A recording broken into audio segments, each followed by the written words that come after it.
Well, welcome back to the Canadian Virtual Staffing Firm Owners Conference. My name is Mark Belish. I'm president of TorontoJobs.ca. Thanks very much for being here today. Really excited to be joined by Oren Barbalat, who provides employment and labor advice and representation to businesses and individuals. Oren is a senior associate employment group at Hyde HR Law. He's a relentless advocate motivated to achieve the most just and efficient results for his clients. He's going to be speaking on the topic, who is really the employer, and how staffing firms can manage and minimize their employment-related liabilities. And if you have any questions or comments for Oren, please post them in the chat, and he will be happy to answer your questions as time goes on here as well. So welcome, Oren. Thanks very much for being here today. Thank you, Mark. Good afternoon, everyone. My name is Oren Barbalat. I'm an employment lawyer at Hyde HR Law. We're a boutique labor and employment law firm in Toronto, representing both employers and executive employees. Today, I'm going to be talking about some of the key employment issues for staffing firms and what steps you can take to address them. As a general pretext and background to our discussion, it's useful for all employers to be aware that Canadian employment law is exceedingly employee-friendly, and now more than ever, Canadian judges and tribunals are bending over backwards to find ways to help employees. As we'll see shortly, some of the laws pertaining to temporary workers were designed with just that in mind. So the way I'm going to structure my presentation is I'm going to do a little bit of a rundown on the law and the state of the land, and we'll outline some of the risks and liabilities, and then we'll talk about what you can do to protect yourself and your business. As a general caveat, while some of you may have international clients or maybe operating internationally, my comments today are going to be specific to Canadian law, and in particular with respect to Ontario. So let's talk about general responsibility. And let's start off with the employment relationship itself. As the title of my topic suggests, the first thing we must be clear about is who is the employer. Once you and a candidate agree that you're going to assign them or try to assign them to perform work for a company on a temporary basis, you as a staffing firm are the employer.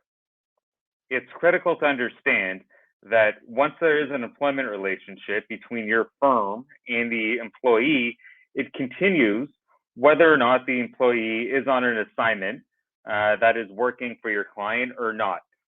Just because the assignment ends, that itself doesn't mean that your relationship with the individual employee ends. And we're going to talk about some of the risks associated with that and how we can address them. The key thing to remember is that as the employer, your firm is responsible for all of an employee's entitlements under employment standard statutes, including for wages, overtime, public holiday pay, and vacation pay. Let's talk about termination of assignment versus termination of employment and how they're different. A termination of assignment occurs when the employee that you assign to your client, when that relationship ends, yet they continue to be employed with your firm. When the assignment is terminated, as a staffing firm and as the employer, you're required to provide the employee with either 1 week's written notice of termination in Ontario, termination assignment pay, or a combination of the two. This applies if the assignment had an estimated term of 3 months or longer at the time it was given to the employee or at the time the employee was assigned, and if the assignment is terminated before that term. You don't have to offer notice of termination of assignment if you're able to place the employee in a similar job over the notice period. And you also don't have to if you're taking the position, or you and your client are taking the position that you're having to get rid of the employee because of severe misconduct.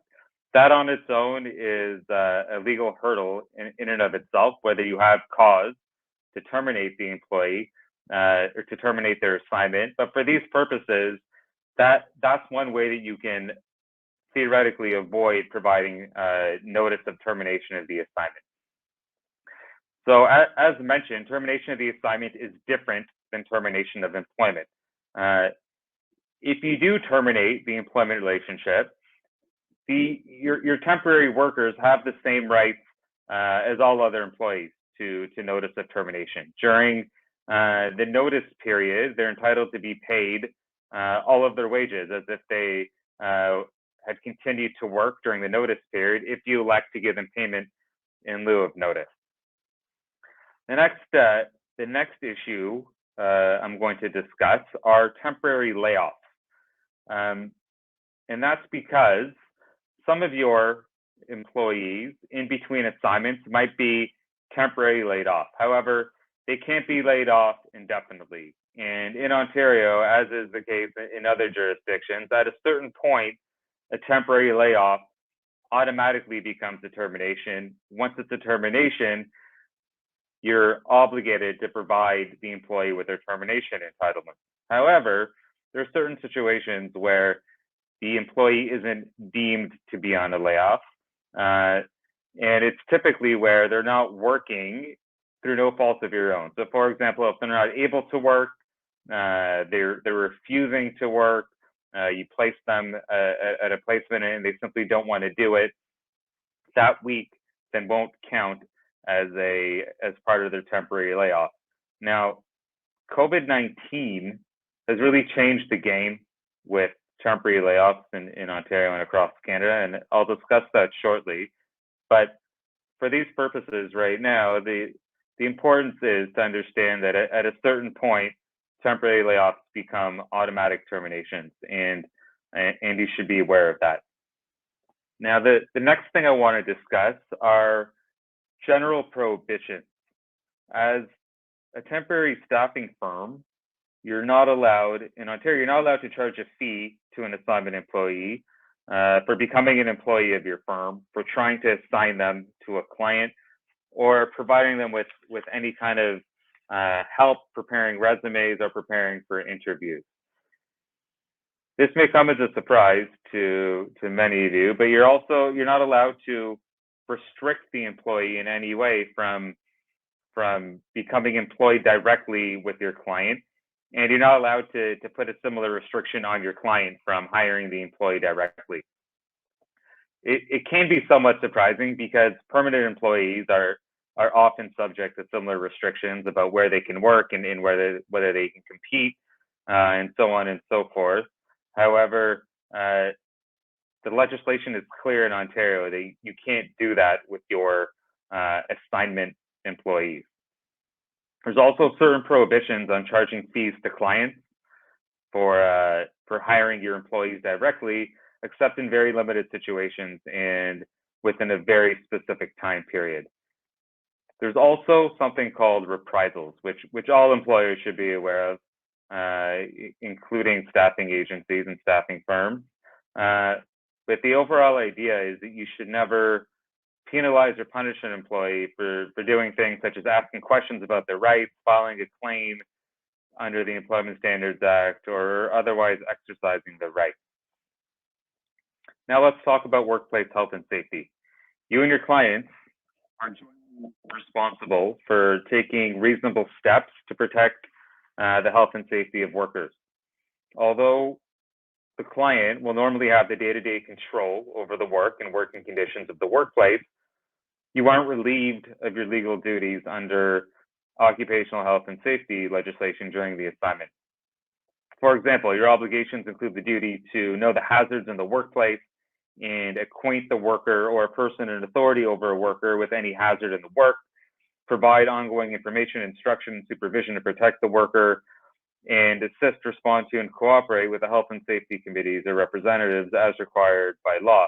Additionally, before you place any worker with a client, you must ensure that the worker is qualified to do the work on an assignment with the client, and that they're going to be provided with the necessary information, instruction, and supervision to do their work safely. Now let's talk about more specific risks and liabilities. And one of the most key risks is is joint and several liability under employment statutes. As the employer, you're going to be primarily liable for all wages that are unpaid to the employees. As of November 20th, 2015, your clients can be jointly held liable, which I'm sure they don't love, and that'll likely be reflected in many of your contracts with them. However, the liability goes both ways. And under Ontario's Employment Standards Act, for example, any order issued by the Ministry of Labour against your client will be treated as if it was an order against you. You could therefore be liable for wrongdoings of your client or any orders against it, such as, for example, if your client intimidates one of your employees for participating in a workplace investigation. Next issue, as I alluded to earlier, are temporary layoffs.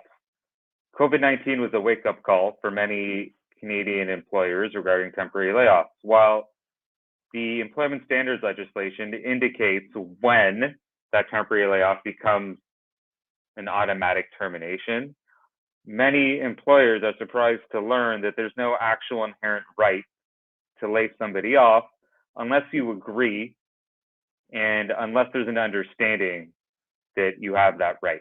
Without that understanding, without that express agreement, your employees between temporary assignments could actually say that they've been terminated, triggering all of the termination obligations under law. Now, under normal circumstances, as I alluded to earlier, prior to COVID-19, you can only temporarily lay off an employee for so long, at which point it would automatically become a termination. But COVID-19 changed that. Last summer, the Ontario government, as did many other provincial governments, introduced emergency legislation, which has been updated many times, which essentially has allowed employers to keep employees on temporary layoffs indefinitely. Right now, that period is scheduled to end in January 2022. It's likely to be extended.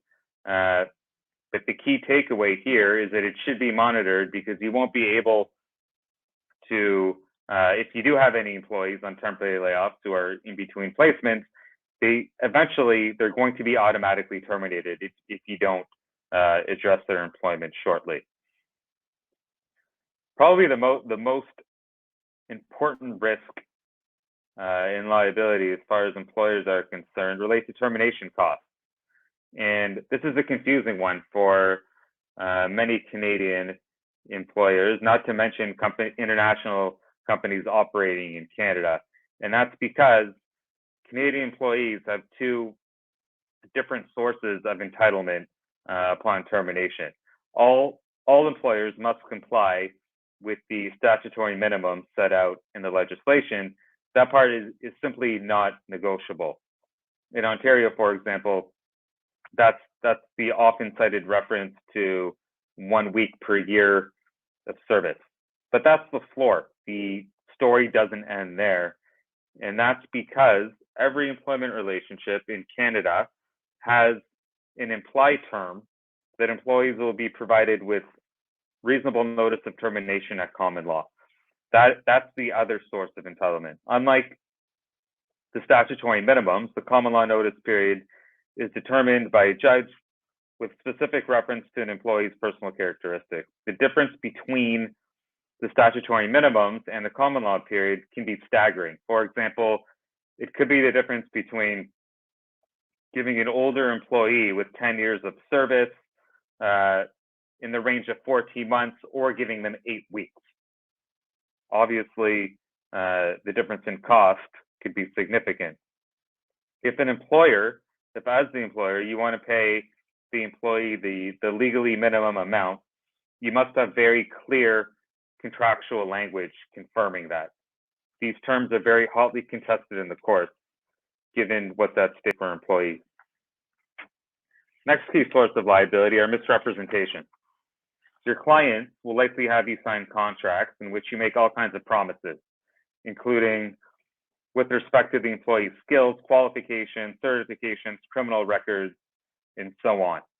Those contracts likely also set out the consequences if those promises are breached, which can include damages to your client, that you indemnify the client for any loss they incur as a result of your promise, or that the contract comes to an end.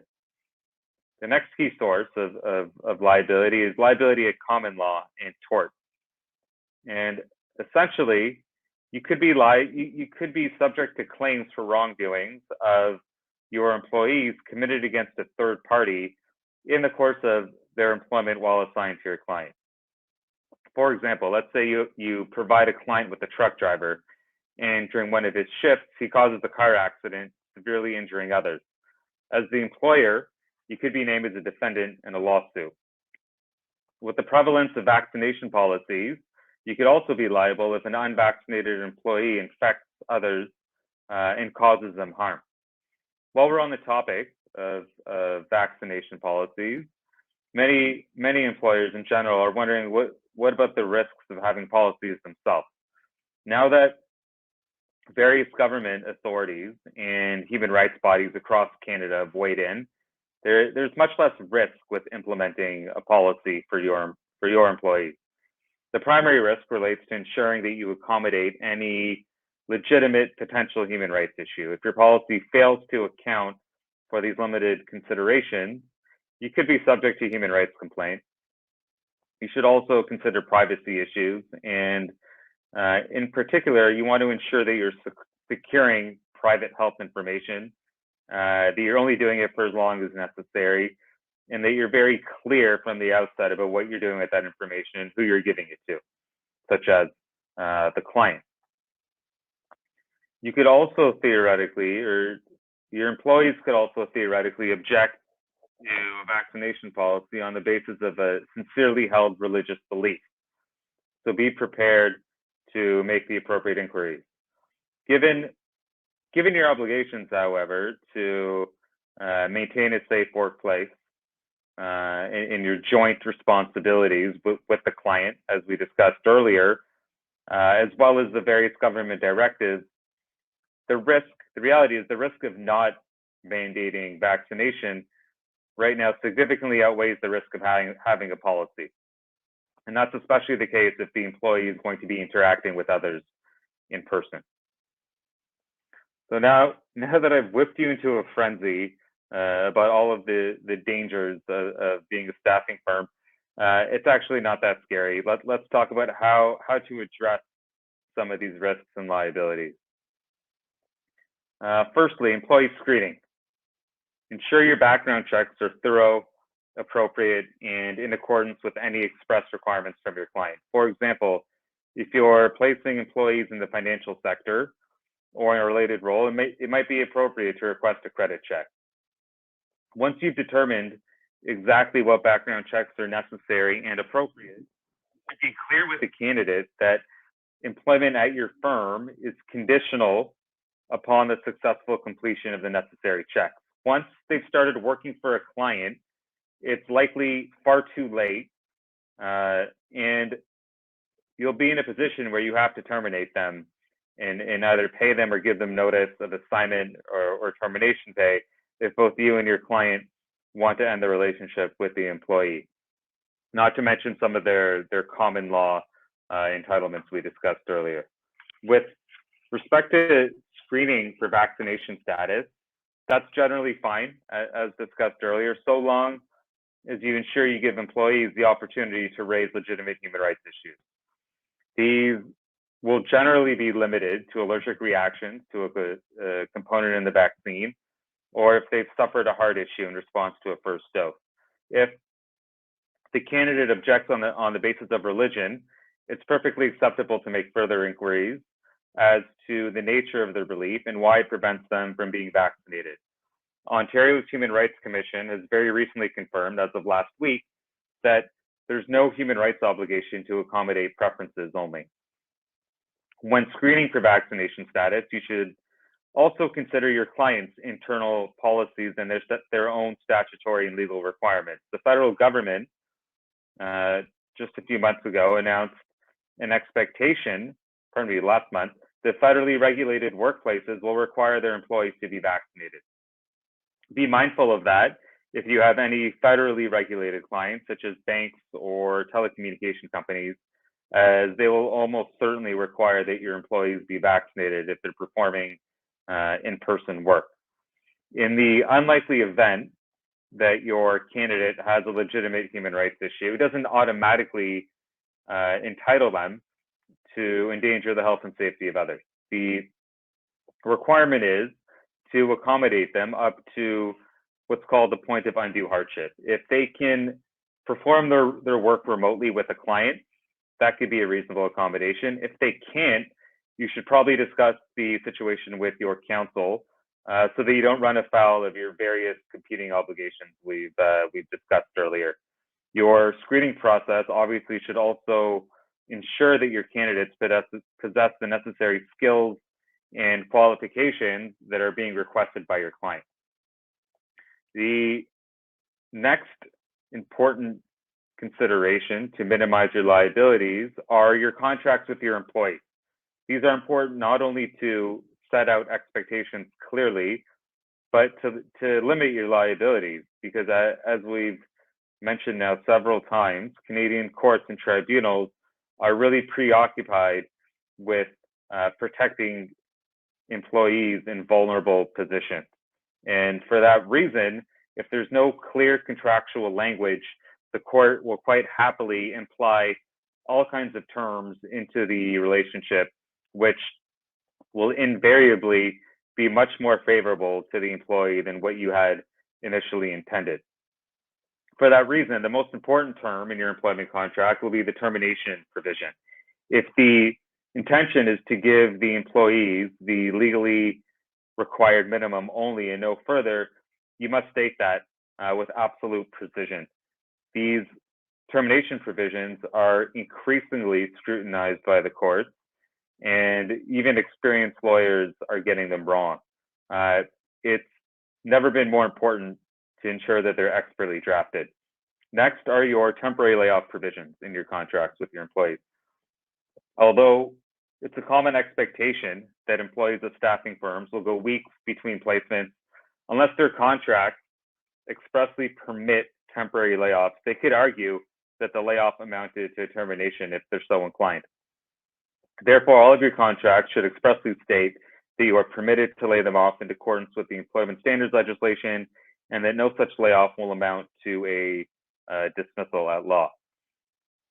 Your contract should obviously also confirm the skills, qualifications, and credentials that your employees are representing to have, in which you are then in turn promising to deliver to your clients. That way, if anything goes awry while your employees are on site with your clients, you can point to the contract as part of your due diligence. For existing employees, it's legally difficult to add new terms to a contract or to have employees sign a new contract if they don't have one already, especially if the new contract is trying to limit some kind of a right. But it's not impossible. The key is that you provide something of value in exchange, such as a bonus or other benefits. Next are your contracts with your clients. These are equally as important, if not more so, than the ones with your employees. Now, depending on the level of sophistication with your client and your relationship with them, you might have more or less leverage to negotiate the key terms. But in any event, it's highly recommended that you review these contracts with counsel, given the risks and joint liabilities we've discussed earlier. Some of the key issues to look out for are as follows. Who's responsible for health and safety training, and specifically what training? An agreement that the client will provide you advance notice of their intention to terminate an assignment so that you can ensure the employee receives the proper 1 week's notice if they are entitled to it. Ideally, you'd want to build in some kind of a buffer to allow yourself sufficient time to give such notice to your employee. You'd also like your client to promise to comply with all laws pertaining to employment standards, workplace health and safety, and human rights. Indemnification provisions for unpaid wages, failing to provide termination of assignment, and other breaches of workplace legislation. While you can't get around your statutory duties, you can have an agreement with your client that if they don't do what they're supposed to do on their end, that they're going to pay you for any harm that they cause you. Another thing you might want to consider is confirming that your client has general commercial liability insurance coverage or something similar to protect you against some of the common law and tort liability discussed earlier. As part of your general contract with your client, you likely have subcontracts for each assignment. Those contracts should address the expected duration of each assignment, especially if it's expected to be less than 3 months, to address any issues with termination of assignment pay. And of course, you want to clearly lay out how your client is paying you, how much they're paying you, and so on, because as the employer, ultimately, you are primarily responsible for paying wages. Some other general things, we've mentioned this a few times, but insurance, right? In addition to confirming that your client has commercial liability insurance, you should have that as well, and you should confirm that it sufficiently protects you for some of the issues we've discussed. Also, record-keeping requirements. Provincial statutes have very detailed requirements for keeping track of hours, vacation pay, and so on. It can be a little bit more challenging when your employee isn't on your premises and they're doing the work for someone else. So make sure you have a good system for keeping track of all that. And then finally, know your client. If there's one key takeaway from today, it's that the defining nature of your relationship with your client is one of shared responsibility and liability. Courts and tribunals will bend over backwards to ensure that employees get exactly what is owed to them. And when push comes to shove, they don't really care whether it comes from you or your client. So know who you're getting into bed with. That's all for now, and I'm happy to answer any questions.